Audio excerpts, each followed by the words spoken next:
A few days had passed since Madame Bianca and Lord Zachary departed for Lahaz. The mansion had grown quieter, lighter even. Into this lull stepped Vincent, the ever-smiling head butler, who entered the seamstress shop with a bounce in his step. "Hello, everyone," he greeted warmly. "Welcome, head butler Vincent." The seamstresses chimed, momentarily pausing their lacework. "I brought the gold string and flax thread you requested last time," Vincent said, placing a small chest on the table. "You look rather cheerful today, sir." "Has something pleasant happened?" one of the seamstresses asked with a grin as she received the chest. Vincent chuckled. "Perhaps it's the warm weather. It puts me in a good mood. Anyway, thank you for your hard work." His cheer startled them a little, but they laughed among themselves as he exited the shop. "Warm weather, huh?" one muttered playfully. "Yeah, right. He's in such a good mood because Madame Bianca, who spends money like water but never lets him complain, isn't around." The room erupted into giggles. "Still," said Marie, rocking her baby gently, "we all know he's fond of her, don't we?" "Of course!" "It's just that old Gramps can't keep up with her ladyship," another added teasingly. "Remember how she used to stay cooped up in her room, buying whatever caught her fancy? Now look. People are saying she might even bear his lordship's heir." The seamstress who opened the chest gasped softly at the fine quality of the threads inside. "She must be pleased with our lacework," Marie said, admiring the shimmering gold strands. "Why else would she have Vincent supply us with better materials?" Marie's words brought to mind Bianca's parting message before her journey to Lahaz. "I'll take the lace you've made and show it off when the time is right," Bianca had told Marie and Nicola, her tone poised and resolute. "Noblewomen and merchants alike will send messengers to purchase from you. Until then, keep improving your designs. I've instructed Vinny to supply whatever you need. Don't worry about inconveniencing him. You're no longer just seamstresses or laborers. Be proud. You are now master lace artisans of Arno." The memory made Marie's cheeks flush with pride. Bianca had also turned to Nicola then, her voice softening. "I shall visit the great church and thank the divine for sending such a rare artist to Arno." Both women had been left speechless, humbled and inspired. Since that day, they often told Yvonne that those few months between winter and spring had changed everything. Bianca had recognized their worth, invested in their growth, and given them purpose. Now they could only pray for her safe return. Meanwhile, as the sun dipped below the horizon, the caravan came to a halt. Zachary stood beside his horse, listening to Robert's report with a furrowed brow. "The road ahead has been swept away by a landslide, my lord," Robert said. "There's just enough room for the horses to pass, but the carriages will need to be moved by hand." Zachary folded his arms. "And if we take a detour? It would delay us, but only slightly. We've already been traveling at a steady pace. Her ladyship seems to be enduring the journey quite well, so I don't foresee any problems." Robert hesitated, then added, "However, we were meant to stay overnight in a village beyond the blocked road. If we detour, we'll have to camp out here."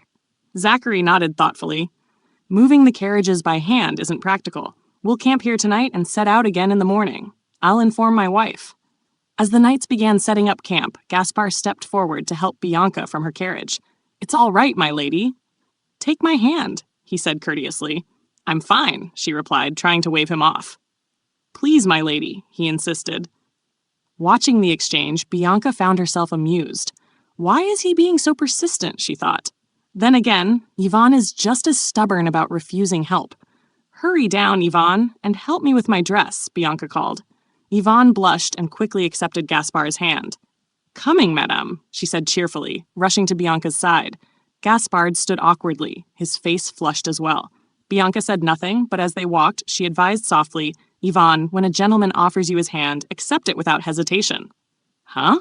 Why, my lady? It's an honor for them," Bianca replied simply. Yvonne laughed nervously. "I don't think it's such an honor to hold my hand." Before Bianca could respond, another knight approached, holding the hem of her cape. "My lady, your cape is crumpled and a bit dusty," said Sauveur, dusting it off. It must have been tiring to sit in the carriage so long. "There's a creek nearby that flows into the Arno River. Would you like to take a walk there?" "I could escort you." "So that's why he's suddenly so eager," Bianca mused. "He's still grateful I gave him the Count's spare clothes." "I'll go with Gaspar," she said flatly. Ah, come now, my lady, don't be like that. Gaspar gets lost so easily, Sauveur teased. Lost? Robert interrupted as he walked up, placing a steady hand on Sauveur's shoulder. If you're going to lie, at least make it believable. Her ladyship is needed elsewhere. By whom? Bianca asked. His lordship, Robert said. He led her through the bustling camp, where knights called out orders and horses stamped the ground impatiently. It's so noisy. I thought we were only stopping for a short rest, Bianca thought as they wove through the organized chaos. Was the journey difficult, my lady? Robert asked, his tone polite yet curious. If the carriage ride feels too much, don't push yourself. Bianca glanced at him, uncertain whether he was concerned or subtly mocking her. Is he nagging me like Vincent does? She wondered. Aloud, she said evenly, You don't seem to know me well, Sir Robert. I lack the patience to push through hardship, but I'm hardly suffering. Sitting in a carriage all day isn't that unbearable. Robert blinked, caught off guard by her candor. Is that so? He murmured. Before she could reply, Zachary appeared. Bianca, he said gently, extending his hand toward her. Let's take a walk. Her breath caught. Her pulse quickened as she placed her hand in his. Why does my heart beat so fast just seeing him? She wondered. It's been so long since we've spoken, and yet the closer I get to him, the faster it races. And it doesn't seem like it's going to slow anytime soon. Zachary led Bianca away from the group, their footsteps soft as they followed the path toward a nearby waterfall. The gentle roar of the falling water filled the silence between them. This is the source of the Arno River, Zachary said quietly, his gaze fixed on the shimmering stream below. The water that flows in front of Arno Castle begins here. Bianca's eyes widened slightly as she looked at the clear stream winding through the rocks. It takes 2 days to reach this place, even on the fastest horse at full gallop, Zachary continued. But that flower there... He pointed to a small white bloom drifting downstream. It'll reach the castle in half a day. Bianca smiled faintly, her eyes following the flower as it floated away. So this is the place Sir Sauveur wanted to show me, she murmured. It's beautiful. I never would have seen something like this if I'd stayed at the castle. Zachary's expression softened, though his words carried a note of unease. You must have gotten pretty close to Sauveur. Close. Bianca tilted her head. That's not quite it. He's just trying to repay a favor, that's all. Her tone was even, but her gaze lingered on him. So don't be jealous. I won't, Zachary replied quickly, his face turning slightly red as he looked away. Bianca's eyes glinted with amusement. So you are jealous, my lord, she thought silently. Let's head back, Zachary said, his voice low. He reached out and took her hand, his touch gentle but sure. By now, the act of holding hands wasn't something formal or restrained between them. It wasn't for the sake of noble decorum or knightly honor. Their hearts had simply grown closer, step by step. But that closeness also weighed on Zachary's chest. It had taken so long to reach this point with his wife, and now he feared the words he was about to say might undo everything. As they walked quietly through the forest path, Bianca noticed the heaviness in his expression. What's on your mind? She asked, stopping beside him. I have 2 things to tell you, he replied after a pause. Her eyes flickered with curiosity. 2 things? Yes. Well, first, were you and your brother close? Back in Blanchefort? With Joachim? Bianca repeated, surprised by the question. Yes, I suppose we were. My mother passed away after giving birth to me, so he was my only sibling. Joachim smiled a lot. He was kind, though, a little cunning for his age.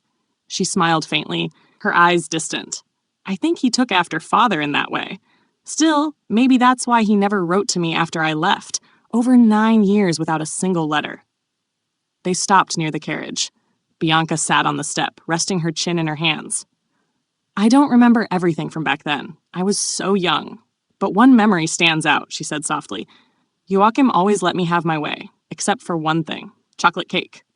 Her lips curved into a nostalgic smile. It wasn't like the main course you could eat freely. I always wanted more of it. Once he gave me his slice, and I remember stuffing it into my mouth as fast as I could, afraid he might take it back. Her voice grew quieter. That day was the same day Father told me I was to be married to the Count. I didn't even understand what marriage meant then. If I'd known what it truly was, maybe I would have thrown a tantrum, refused to go. But I didn't know. So I just held the Count's hand and went to Arno. She lowered her gaze. It never even crossed my mind to return home. The air grew heavy. Back in the present, Bianca's hands clenched tightly around her dress. Her shoulders trembled. "Bianca, are you all right?" Zachary asked, worry etched across his face. "I'm fine," she said quickly. "Just tired. Maybe it's from walking after sitting in the carriage all day." She covered her mouth as her breathing grew uneven. But it was a lie.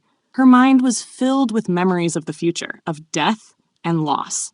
She knew what would come: Zachary's death, Prince Gaudier's downfall, and her father's tragic loyalty. The Count of Blanchefort would march to the front lines in place of his master and son-in-law when Aragon invaded, and Joachim would follow him. That was how her family's house would fall. Everyone she knew would disappear, leaving her behind once more. The thought made her sick to her stomach. Zachary gently guided her back to the carriage and tucked her into her seat. "To tell you the truth," he said softly, "I received a letter from Blanchefort. Your father has asked to see you. But if you don't wish to meet him, I'll refuse on your behalf." Bianca looked up, eyes wide. "I knew it," she thought. "The Count was worried about me. He's always been kind, even in my past life." She reached out and touched Zachary's cheek lightly, her eyes locking onto his. "Thank you," she said quietly. Zachary's breath hitched. He gulped, his face flushed, and then, unable to restrain himself, he leaned forward, inching closer to her. "Is he trying to kiss me?" Bianca wondered, heart pounding. "It's sudden, but I don't mind. This would be my first kiss in this second life." She closed her eyes, waiting. Then, the door swung open. "Madame? When did you get back?" Yvonne's voice burst into the carriage. "I heard we'll be camping here tonight. Sir Gaspard said he'll bring hides we can use as blankets soon." Bianca and Zachary froze in place, inches apart. Yvonne's eyes went wide as she realized what she'd interrupted. "Oh, I'm so sorry. I barged in without thinking." "No, it's fine," Bianca said stiffly, trying to compose herself. "Whatever you were thinking, nothing happened." She turned to Zachary, her tone a bit sharp to mask her fluster. "What's this about camping here? Was that the second thing you wanted to tell me?" Zachary, still kneeling, cleared his throat. "Yes. I didn't want you to sleep in the carriage, but it can't be helped tonight. You can scold me if you wish." "Why would I scold you?" Bianca asked. "Where will you sleep then?" "Here, with me." He froze. "If I were to sleep here with you, what would the others think?" "Why are you blushing? We're married," she said, frowning slightly. "How could I let my husband sleep on the cold ground? There's nothing improper about sharing a carriage." With luck, her face turned red as she added quickly, "And I never said it would just be the two of us. Yvonne and Gaspard can stay here too." Yvonne's eyes darted nervously between them. That's even stranger, she thought. Zachary stood, trying to keep his composure. "I'll be sleeping outside with the others. Don't worry about me. You and Yvonne can rest here." He paused by the door. "We'll finish our conversation another time," he said, before stepping out. Yvonne bowed as he left, and Bianca sat in silence, lost in thought. The rest of the conversation, the one they never got to finish, was supposed to be about her reunion with her family, but neither of them could focus on that now. After that night, Bianca and Zachary never managed to pick up where they'd left off. 10 days after their departure, the Arnaud retinue arrived in Laos, 4 days earlier than planned. Sevron's capital, Laos, was a city built like a fortress, carved out of stone and pride. For nearly a century, it had withstood the countless invasions from Aragon and Castilla, never once bending the knee. The city's emblem, a red rose with golden thorns radiating like the sun, fluttered proudly atop the white citadel that crowned the mountain. It was the mark of House Sevron, a symbol of strength, beauty, and endurance. At the head of the approaching cavalry rode Count Zachary d'Arnaud, his black cloak sweeping in rhythm with his horse's steady gait. When he reached the gates, he raised his voice, clear and resolute. "Open the citadel gates. I, Count Zachary d'Arnaud, Lord of Arnaud County, stand before the fortress with a summons from His Majesty the King." The massive iron gates creaked open, slowly lifting to welcome the famed warrior. "It's the Black Wolf crest," someone cried from the crowd. "The flag of House Arnaud! Count Zachary d'Arnaud has returned!" The cheers rose like thunder. "Huzzah for the hero Zachary d'Arnaud! Huzzah for the Count of Blood and Iron!" From the carriage behind him, Bianca watched the crowd through the window, her cheeks faintly flushed. The warmth in their cheers was directed toward her husband, the man who had defended the kingdom's borders time and time again, standing between Sevron and ruin. Their reverence was deep and genuine. "Look at that, madame!" Yvonne exclaimed, leaning beside her. As the carriages rolled forward, Bianca could see the magnificent gates ahead. Not one, but 3 grand gateways separating the outer city from the heart of Lajas. To reach the royal castle, one had to pass through all 3, climbing higher and higher as if ascending toward the heavens. The path wound upward like a test of devotion, and when one finally reached the summit, there stood Castle Lajas. A gleaming monument of white stone, radiant under the sun, like a lily blooming atop a mountain. Inside, Zachary and Bianca waited in one of the grand corridors. "I was told His Majesty is in Princess Audley's garden," Zachary said. "It'll be a comfortable setting, nothing formal. You don't need to be so nervous." "I'm trying not to be," Bianca admitted softly, "but it's not easy." Her hands trembled slightly. Zachary noticed, and without a word, reached out and held her hand. She looked up, surprised. "I can go alone if you'd prefer," he said gently. "It's all right," she replied with a faint smile, squeezing his hand in return. "Let's go." They walked together toward the gardens, a place famous across the continent for its rare and exotic plants. The royal gardens were divided between 2 mistresses, the first queen consort and Princess Audley. The king favored the latter deeply, and the fact that he chose her garden for this meeting spoke volumes of his trust in Zachary. Soon they arrived. His Majesty sat in a chair under the shade of flowering vines, beside him the first prince, Gautier de Sevron, holding a bouquet of roses. "Ah, there you are, Count Arnaud," the king greeted with a broad smile. "We've been waiting for you." Zachary bowed deeply. "Your Majesty, I'm relieved to see you looking stronger than when last we met." "You yourself are looking radiant, Count," the king said, then turned his gaze to Bianca. "And this lovely lady beside you, she must be your wife?" "I am Bianca de Arnaud, your Majesty," she said politely, lowering her head. "Ah, so this is the Countess. A pleasure at last," the king said warmly. "Your husband has hidden you away for years, saying your health was too frail for travel. And now he brings you before me when I'm old and half in the grave. Cruel man." He laughed, eyes glinting with humor.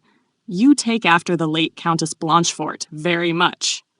Bianca's cheeks colored at the mention of her mother's name. Prince Gautier stepped forward with an easy smile. "I am Gautier de Sevron, the first prince. Your husband and I are friends, though this is the first time I've had the honor to meet you." He held up the bouquet of roses. "These are from Princess Audley's garden. I was tempted to give them to you myself. If only my wife wouldn't have my head for it." Bianca smiled politely, unsure how to respond. "But," the prince added, glancing at Zachary, "Count Arnaud will soon be giving you a far greater rose, one that never withers." "A rose that never withers?" Bianca repeated softly, puzzled. Before she could ask, the king rose from his seat. "The North Tower, where you'll be staying, offers the best view in all Lajas. Rest well from your journey, my friends." "Thank you, your Majesty," Zachary said, bowing once more. "Let us go, Bianca." "Yes, my lord," she answered, following him. But as they walked, Bianca glanced back at Prince Gautier. In the life she once lived, he never ascended the throne. He died before he could. The crown instead passed to his younger brother, Prince Jacob. So history is still moving toward that same end, she thought grimly. If the Blancheforts remain aligned with the first prince, they'll fall with him. Perhaps it would be wiser to lend quiet support to the second prince, even if his reputation is questionable. Lost in thought, Bianca didn't notice the figure coming around the corner until she collided into him. She stumbled, but a firm hand caught her. "Are you all right, my lady?" a voice asked lightly. Bianca looked up and froze. Before her stood a handsome young man with sharp eyes and an easy smile. "I should apologize," he said. "I was in too much of a hurry." "It's all right," Bianca stammered. "I wasn't paying attention either." "My beautiful lady," he said with a playful tilt of his head, "may I ask whose daughter you are?" I, she faltered, flustered. "Bianca!" Zachary's voice cut through the air. Bianca turned at once, her cheeks burning as she pushed herself away from the stranger. "Oh, heavens, you walk too fast," she scolded Zachary, half to cover her embarrassment. "If I look away for one moment, I'll be lost in this castle forever." Zachary's expression softened. "I'm sorry, I won't let you out of my sight again," he said, taking her hand firmly. His eyes, however, were fixed on the man before them, wary, cold. The man chuckled. "So you're the Countess Arno. The entire citadel has been buzzing with cheers for your husband. I was on my way to see him myself." Zachary bowed slightly. "It appears my wife made a blunder, Your Highness Prince Jacob." "So this is the second prince," Bianca thought, her heart sinking as she met his gaze. "Prince Jacob, the man who will one day rise to power and plunge the continent into chaos." Prince Jacob de Sevron, heir to one of the most powerful houses in Lajas, greeted the couple with a courteous bow. He welcomed them warmly to the capital, yet remarking that Bianca's mother was distantly related to his own family. It pleased him, he said, to finally meet a relative of royal blood. Bianca, ever composed yet inwardly restless, acknowledged the connection with polite indifference. She explained that although her family, the House of Blanchefort, had ties to the Sevron royals, they never made a point of boasting about it. With her calm and measured words, she made it clear that such lineage held little meaning for her. She was not a royal, nor did she see herself as anyone of particular importance. The frankness of her statement startled both men. Zachary turned to her softly, but Bianca was already regretting her candor, realizing she might have spoken too bluntly before a prince. Prince Jacob, however, handled it with grace, smiling faintly as he apologized if his words had overstepped any boundaries. He explained that he had only spoken so casually out of a wish to befriend her. Bianca, stiff yet courteous, replied that she had been the one out of line. Jacob only smiled more deeply, saying that her honesty intrigued him, and that he hoped she would continue to speak to him with such sincerity in the future. He offered his assistance should anything unpleasant occur during her stay in Lajas, and as he spoke, his eyes lingered on her in a way that was both bold and unsettling. Bianca caught the meaning behind that gaze immediately and felt disgust rise in her chest. Even though he knew she was a married woman, the prince's expression carried a shameless air of desire.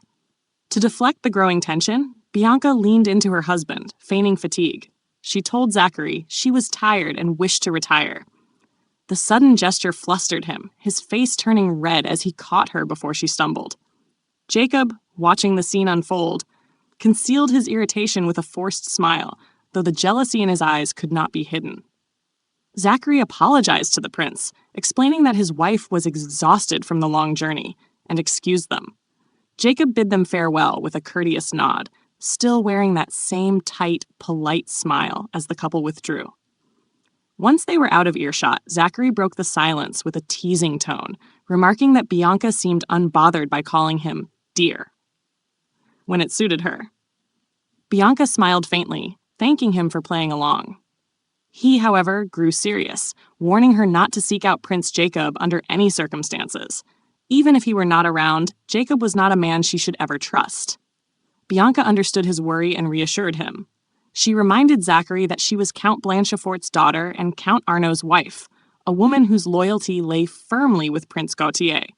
Still, she couldn't help but recall how, only minutes ago, she had briefly considered whether Jacob might have been worth supporting politically. That thought now seemed absurd. Zachary described Jacob as a crafty man, an accurate description, Bianca thought grimly. Her memories drifted back to her previous life, to the moment she had learned the full extent of Prince Jacob's deceit. For nearly 2 decades, he had been secretly in league with Sevron's old enemy, Aragon. Every invasion and border raid had been orchestrated under his guidance. When Jacob eventually seized the throne, he solidified his treachery by marrying a princess from Aragon, forming an alliance that was nothing short of betrayal to his own people. Not long after his marriage, scandal broke out. Bianca remembered hearing about it from 2 nuns at the abbey where she had once sought refuge. They spoke of a woman who had committed adultery. Jacob's own wife were the Aragonese princess. The nuns condemned the woman harshly, speaking of divine punishment and moral decay. Bianca, listening silently on the cold stone floor, felt each word pierce her like judgment meant for her alone. She could still remember the coarse crust of bread in her mouth that day, how it crumbled like sand as she forced it down. In truth, the princess had been lonely. Jacob had ignored her, and in that emptiness she had turned to the comfort of her guard. It was a mistake that sealed her fate. When Jacob discovered the affair, he turned it into a weapon. Aragon was forced to yield to every one of his demands, eventually losing its independence entirely. The memory cut deep for Bianca. In her past life, she too had once sought solace in another's arms, Fernand's. She recalled one quiet afternoon under a tree when he had looked into her eyes and told her coldly that there was no need for them to continue. Those words, "no need," had echoed in her heart for years. After Zachary's death, everything had unraveled just as though fate had written it beforehand. Fernand left her, and the Arnaud family fell under the control of Viscount Hughes, Zachary's kin. Returning to the present, Bianca clenched her fists as bitterness welled inside her. She had borne insults and whispers, much like the fallen princess, but no one ever spoke ill of the men who betrayed them. They were spared from scorn, while women like her were made to carry the shame. Zachary noticed her silence and called her name softly. She blinked, startled, and apologized, saying she had simply been lost in thought. He looked at her, curious, but she changed the subject quickly. She commented that she was relieved they had replaced his worn clothes before the trip. Prince Jacob had dressed lavishly, she said, but Zachary was taller, broader, and far more handsome. She admitted that it annoyed her to think others might look down on him simply because of his attire. Her sudden compliment caught him off guard. He tried to hide a smile, pretending to look away, but the color rising in his cheeks betrayed him. He teased her gently, saying it was the first time she had ever called him handsome. Bianca only smirked and teased back, saying that perhaps the women from his past had been too shy to say so. Zachary groaned in mock exasperation, insisting that those women didn't exist. She laughed, slipping her hand through his arm, and he shook his head, remarking that it might be easier if he actually had a mistress. At least then her jealousy would make sense. By then, their earlier discomfort had faded. Talking of such small, trivial things eased their minds, allowing them to forget, if only briefly, the unsettling presence of Prince Jacob. When they finally returned to their quarters, Yvonne greeted them cheerfully and ushered them inside. Bianca's eyes widened in surprise. The room was exquisite, furnished with ornate pieces, draped in rich fabrics, and lit by soft golden lamps. She admired the beauty of it all, remarking how Prince Gaudier had mentioned the splendid view, but not how elegant the room itself would be. Yvonne smiled proudly, noting that all the furnishings were of the highest quality. Bianca's gaze fell on a familiar chest, one she recognized from Arnaud, and she muttered that it was the one thing that made the place feel real amidst such luxury. Yvonne then guided her to a large adjoining room and explained that it was the shared bedroom for her and his lordship. Bianca froze, her face turning crimson. They were to share the same bedchamber? Yvonne, blissfully unaware of her embarrassment, confirmed it with a cheerful tone. Bianca could hardly contain her flustered thoughts. She and Zachary had indeed grown closer lately, but sharing a room felt like an entirely different step. As the night settled over La Haze, Bianca's heart fluttered with a mixture of confusion and warmth. She could not have known it then, but this quiet evening marked the beginning of a chain of events, subtle, yet fateful, that would entwine the House of Arnaud with Prince Jacob's schemes in ways none of them yet understood. That night, Bianca sat quietly on the edge of her bed, her fingers gently toying with the ends of her hair as her thoughts wandered. Yes, I did lose sight of my goal for a moment, she admitted to herself. But I can't waste any more time. I have to consummate my marriage with the Count soon, so that I can bear his heir and secure my place. Her cheeks burned at the thought. She had always known that her first night with him might not be in Arnaud Castle, but she hadn't expected to suddenly find herself sharing a room with him, with no warning at all. The thought made her heart throb with nervous anticipation. Then the door creaked open. Her breath caught. It was Zachary. He stepped in quietly, freshly washed, his damp hair glinting under the soft candlelight. He looked different tonight, so composed, almost radiant. Bianca's heart began to race as she tried not to stare. He came closer, sitting beside her on the bed. He's sitting beside me? Just like that? She thought in a panic. What do I do with my hands? My face? My heart? Her thoughts tumbled over themselves, and yet she couldn't bring herself to move away. There was something fragile, almost shy, in the way he rubbed the back of his neck. He reached out tentatively, his hand brushing her cheek. The touch was cold, startlingly cold, and sent a shiver down her spine. Their faces drew closer. Her breath quickened. Their lips were only a breath apart when... Bianca? Where are you? Her eyes flew open. Zachary's voice came from outside, calling for her. Then the door opened again. He stood there, looking puzzled as she turned away quickly, her cheeks still flushed from the trance she'd been lost in. It's late spring, but they still have a canopy on the bed, he remarked, glancing around. Perhaps it's because the castle sits on higher ground. It won't be cold tonight, at least. Bianca said nothing. Her heart was still racing, her mind a whirlwind of embarrassment. Bianca? Are you all right? He asked gently, stepping closer. You seem a little feverish. No, I'm not sick. I'm just thinking indecent thoughts. Just leave me alone before I melt, she thought desperately, covering her face. My lord, she finally managed, do you prefer sleeping on the right or the left side of the bed? We should decide, shouldn't we? He froze. That is, if we're sharing one bed? She added quickly, her voice almost a whisper. Zachary blinked, then spoke softly. Bianca, I think I'll be sleeping in the adjoining room tonight.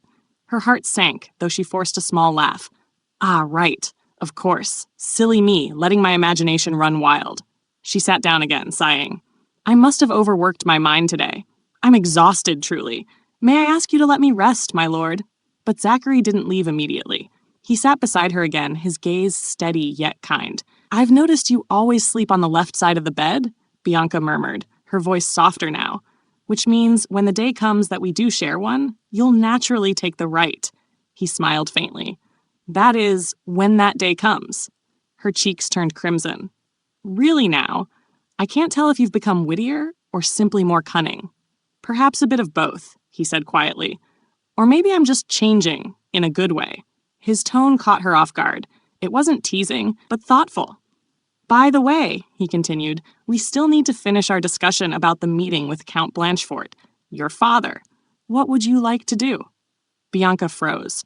The memory of that day rushed back to her, how she'd collapsed from nerves before they could make a decision.